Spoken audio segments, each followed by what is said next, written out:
right. So what we've got is going to be the June market sets for Dallas, Fort Worth, Arlington Metroplex.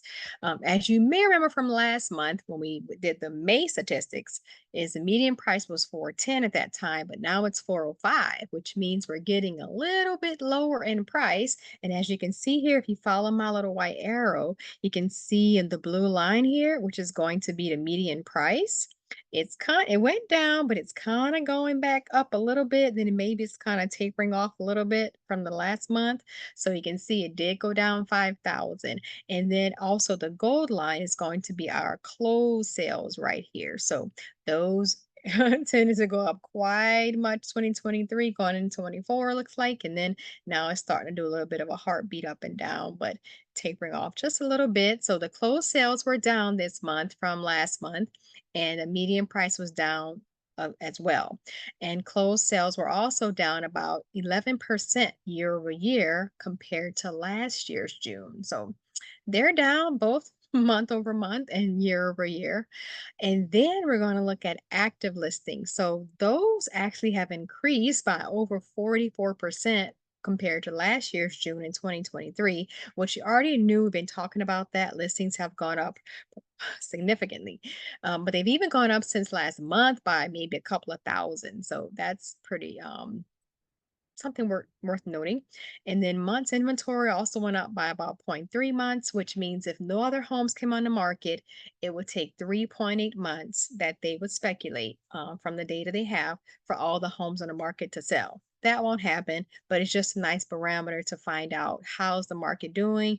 Once we get above 6 months, we're more like a buyer's market. But compared to how we've been seeing the market in the past few years, I would say over 2 and 3 months, you're a buyer's market. So relatively speaking, it's no longer 6, I would say. I'm going to take that initiative to say that. Right now, I think we're more of a buyer's market, but it's still very advantageous for sellers who are taking their realtors advice, pricing it properly from the beginning, getting it staged. You still have much equity to gain over the years of what appreciation you have just from living through COVID and keeping your home. You have attained so much wealth. Everyone pretty much has. So we're in a great market in DFW. We don't have the foreclosure rates at all like in the past 2008. They're not going to go back there. There's so much equity. No one's really house poor in the sense of being upside down so much anymore. So we've really got what we need for sellers to succeed. And now we're seeing buyers being able to get back in the game. So that's good news because I like both of you and I like to work and I like both to be happy. So it's a really a great market for both of you. So let's look at where can we start? Days on market. So they haven't changed much on the left here. 45 days on market, still like before, and then 33 days to close. And that's just when you have an executed contract to when you actually close on the home. And then the buyer will get their keys or the seller will start their lease back.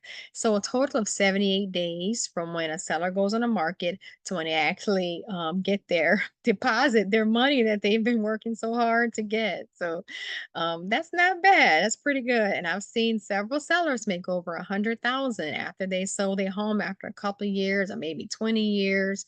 But if you bought and sold right before COVID and then sold during or after COVID, you could have well made 70 to 100,000 just in that short 4 year period. So it's amazing. Now, active listings. So I want to go back here. Sellers, you have competition now, and so you've got to bring your game. That's why I said listen to what your realtor's saying. But buyers, you also can succeed. Sellers are helping with closing costs now in order to compete with builders who are really doing very well as far as moving inventory.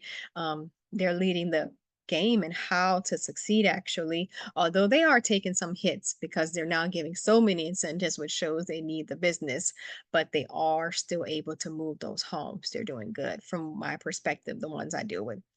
And then close sales. So I would say just if you need a home to sell or you have the home to purchase, homes are still selling over 8,000 sold just last month. So you very much can be wanting to get a home. And I've even seen buyers, they're getting into homes with only their down payment because sellers are paying all of their closing costs or most of it.